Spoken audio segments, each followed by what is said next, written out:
Dear friends, I wish you all on the occasion of international labour day. మీకు తెలుసా భారత కార్మిక చట్టాల రూపకర్త డాక్టర్ బిఆర్ అంబేద్కర్ గారు అని? మరి అంబేద్కర్ గారికే ఈ క్రెడిట్, ఈ ఘనత ఎందుకు దక్కింది? ఒక కథలో రెండు వర్గాల మధ్య హత్యలు, నరుక్కోవడాలు, చంపుకోవడాలు చాలా ఘోరంగా జరుగుతూ ఉంటాయి. వాళ్ళ మధ్యన పిల్లలు కూడా ఉంటారు. చిన్న పిల్లల గురించి వాళ్లకు అప్పుడు ఆలోచన లేదు. వారి మధ్యన పడి పిల్లలు కూడా చనిపోతూ ఉంటారు. కానీ ఒక్కరు మాత్రం పిల్లల గురించి ఆలోచించి పిల్లలను పక్కకు తీసుకువెళ్ళి దాచిపెడతా ఉంటాడు. ఇలా ఎవరి కోసమైతే పని చేస్తారో ఆ సమాజానికి అతను హీరో అవుతారు. ఇలా భారతదేశ చరిత్రలో మహాత్మా పూలే, డాక్టర్ అంబేద్కర్, మాన్యవర్ కాన్సీరామ్ గారులు ప్రజల పక్షాన నిలబడి ప్రజల హక్కుల కోసం పోరాడారు కనుక వారు ఈరోజు దైవ సమానులు అయ్యారు. కాన్సీరామ్ గారు తరచుగా మైగ్రేటెడ్ పీపుల్ గురించి, ఎవరూ పట్టించుకొని సమాజం గురించి మాట్లాడేవారు. మహాత్మా జ్యోతిబా పూలే గారు కూడా ఎవరూ పట్టించుకొని శూద్ర సమాజం కోసం, అంటరాని సమాజం కోసం పాఠశాలలు ప్రారంభించారు. ఇలాగే బాబాసాహెబ్ అంబేద్కర్ గారు కూడా మీరు అంటే కొలోనియల్ రూలర్స్, అదేవిధంగా ఈ దేశ రిచ్ పీపుల్ ఇద్దరూ బాగానే ఉంటారు, కానీ ఈ దేశంలో శూద్రుల గురించి ఎవరు మాట్లాడతారు అంటూ తరచుగా ప్రశ్నించేవారు. అందుకే ఆయన తరచుగా ఈ దేశ శూద్రుల పక్షాన, అంటరాని జాతుల పక్షాన, మహిళల పక్షాన నిలబడి వారి హక్కుల కోసం పోరాడారు. ఈ విషయాలను అన్నింటినీ గమనిస్తున్న బ్రిటిష్ పాలకులు డాక్టర్ బిఆర్ అంబేద్కర్ గారిని ఒక్కసారి కూడా అరెస్ట్ చేయలేదు. అంబేద్కర్ గారి పోరాటం మనపైన కాదు, ఈయన సామాజిక సమస్యలపైన పోరాడుతున్నారు, ఈయన చాలా మంచి మనిషి, ఇతని జోలికి వెళ్తే మనకు పాపం తగులుతుంది అనుకునేవారు. బ్రిటిష్ పాలకులు కొన్నిసార్లు డాక్టర్ అంబేద్కర్ గారి మేధస్సును ఉపయోగించుకునేవారు. భారతదేశంలో కార్మికులు అంటే శూద్రులు మరియు అంటరాని వారని బ్రిటిష్ వారికి అర్థమయ్యింది. వీరి తరపున పోరాటం చేస్తున్నది డాక్టర్ బిఆర్ అంబేద్కర్ గారు ఒక్కరే అని వారు అర్థం చేసుకున్నారు. భారతదేశానికి స్వతంత్రం ఇచ్చే ముందు ఒక కార్మిక చట్టాన్ని రూపొందించాలని బ్రిటిష్ వారు భావించారు కనుక వారు బ్రిటిష్ వైస్రాయి ఎగ్జిక్యూటివ్ కౌన్సిల్ను ఏర్పాటు చేశారు. ఈ కౌన్సిల్లో డాక్టర్ అంబేద్కర్ గారికి సభ్యత్వం ఇచ్చారు. అలా బాబాసాహెబ్ అంబేద్కర్ గారికి భారత కార్మిక చట్టాన్ని రూపొందించే అవకాశం లభించింది. కార్మిక చట్టం ద్వారా బాబాసాహెబ్ అంబేద్కర్ గారు ఈ దేశంలో కోట్లాది మంది కార్మికులకు ఎనలేని మేలు చేశారు. డాక్టర్ అంబేద్కర్ రూపొందించిన కార్మిక చట్టంకు ముందు భారతదేశంలో కార్మికులకు ఎలాంటి గౌరవం మరియు రక్షణ లేకుండా రోజుకు 14 గంటలు పనిచేయాల్సి వచ్చేది. మహిళలకు ఎలాంటి హక్కులు ఉండేటివి కావు. భారత కార్మిక చట్టం ద్వారా డాక్టర్ బిఆర్ అంబేద్కర్ గారు కార్మికులకు ప్రావిడెంట్ ఫండ్ను ఏర్పాటు చేశారు. న్యాయబద్ధమైన వేతనాలు మరియు డియర్నెస్ అలయన్స్ సౌకర్యాలను కల్పించారు. మహిళలకు ప్రసూతి సెలవులతో పాటు అనేక రక్షణలు కల్పించారు. రోజుకు 14 గంటలు ఉన్న పని గంటలను 8 గంటలకు తగ్గించారు. కార్మికుల ఆరోగ్య రక్షణకు వైద్య సదుపాయాలు కల్పించారు. So my dear friends, on this significant occasion of May Day, let me say clarity and conviction. Any celebration of May Day in India without remembering Baba Saheb Dr. Ambedkar is incomplete. Dr. Ambedkar was not only the chief architect of our constitution, he was one of the greatest champion of the labor rights in this country has ever seen. By the Labor Act, Dr. Ambedkar reduced the working hours 14 to 18 hours and recognition of trade union, giving workers a collective voice, as well as so many other benefits have enacted by this Labor Act. These are not the policy decisions, they are the pillars of the justice. Dr. Ambedkar gave a warning that echoes even today. If we continue to have equality in politics but inequality in society and economy, our democracy itself will be in danger. Look around this, my friends, what is happening today? Dear friends, the Constitution of India is not a legal document, it is a social contract. It has given the promise of justice in socio-economic and political. Dear friends, let us pledge today to protect the rights that have been won through the struggle, to resist any attempt to dilute them, and carry forward vision of Dr. Ambedkar. Only then we can truly honor both the May Day and makers of the modern India. Jai Bhim, Jai Bharat. Dear friends, doctor Ambedkar గారిని British agent అనే వారికి తెలియదు. ఆయననే ఈ దేశంలో నిజమైన దేశభక్తుడు అని. దేశ సరిహద్దులను కాపాడుకోవడం దేశభక్తి. అదేవిధంగా దేశంలో ఉన్న కోట్లాది మంది ప్రజల హక్కులను కాపాడుకోవడము అంతకంటే గొప్ప దేశభక్తి. స్వాతంత్రానికి ముందు నిర్వహించిన రౌండ్ టేబుల్ సమావేశాలు 3. డాక్టర్ బిఆర్ అంబేద్కర్ గారు 3 రౌండ్ టేబుల్ సమావేశాలకు అటెండ్ అయ్యారు. కోట్లాది మంది ప్రజల హక్కులను కాపాడే పనిలో నిమగ్నమై ఉన్న డాక్టర్ అంబేద్కర్ గారు అందుకై లభించే ఏ చిన్న అవకాశాన్ని కూడా వదులుకునేవారు కాదు. ఈ విషయంలో ఆయన ఎవ్వరికీ భయపడేవారు కాదు. అందుకే బ్రిటన్లో నిర్వహించిన రౌండ్ టేబుల్ సమావేశాలకు వెళ్ళి doctor BR Ambedkar garu British ప్రభుత్వాన్ని ఎదిరించి మాట్లాడారు. అసలు మీరెవరు భారతదేశాన్ని పరిపాలించడానికి? ముందు మీరు మా దేశాన్ని ఖాళీ చేసి వెళ్ళండి అని ధైర్యంగా చెప్పారు. అంతటితో డాక్టర్ బిఆర్ అంబేద్కర్ గారికి భారతదేశంలో ఈయన గొప్ప దేశభక్తుడు అనే పేరు వచ్చింది. ఆయన ఇమేజ్ అమాంతంగా పెరిగిపోయింది. రౌండ్ టేబుల్ సమావేశాలలో డాక్టర్ అంబేద్కర్ గారు బ్రిటిష్ ప్రభుత్వాన్ని కడిగి పారేశారు. మీరు భారతదేశాన్ని 250 సంవత్సరాలు పరిపాలించినప్పటికీ you are the failure administrator అని చెప్పాడు.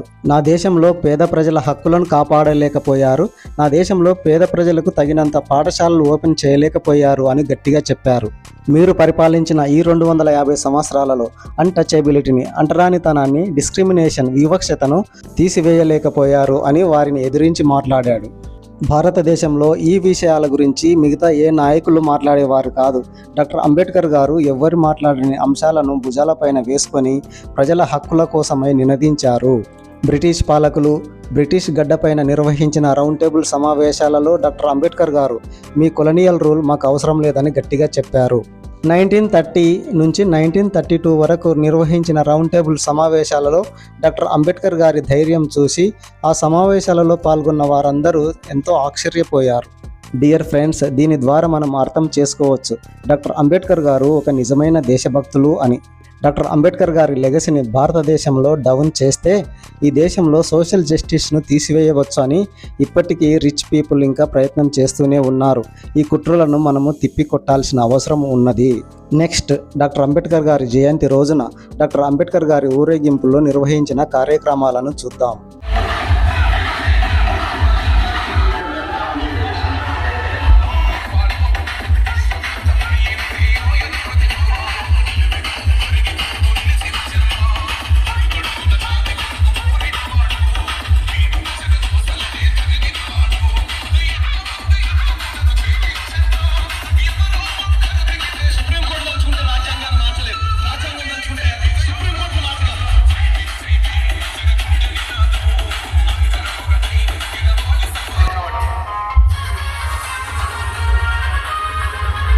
Friends, welcome back our channel GK next gen TV.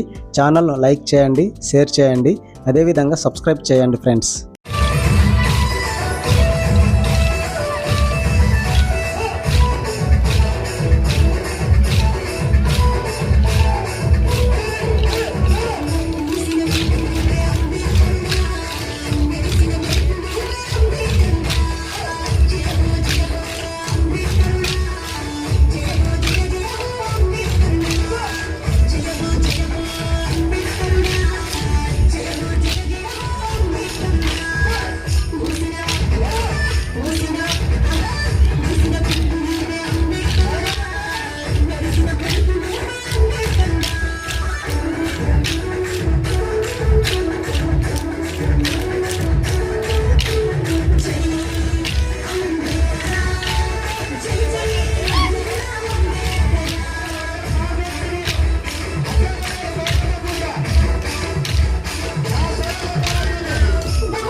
Next విద్యార్థుల కోసం స్పోకెన్ ఇంగ్లీష్ ప్రాక్టీస్ చేద్దాం. Welcome to GK next gen TV. ఈ వీడియోలో మనం డాన్ టు డస్క్ యాక్టివిటీస్ చూద్దాం. సన్ రైజ్ నుండి సన్ సెట్ వరకు మనం చేస్తున్న పనులను ఇంగ్లీష్లో చెప్పుకుందాం. డియర్ స్టూడెంట్స్, సెంటెన్సెస్ అన్నీ కూడా 1-1 స్ట్రక్చర్లో అంటే సింపుల్ ప్రజెంట్ టెన్స్లో ఉన్నవి. వీటికి వర్బ్ యొక్క 3 రూపాలలో V1ను ఉపయోగించినాం. ఒకసారి గమనించండి. చక్కగా నోట్బుక్ పెట్టుకొని రాసుకోండి. డైలీ ప్రాక్టీస్ చేయండి. Okay friends, this is all about today's topic. If you like this topic, please like my channel and subscribe it and share this topic to your friends who needed it. And thank you very much for watching my videos. This is GK sir. I wish you all the best and thank you very much.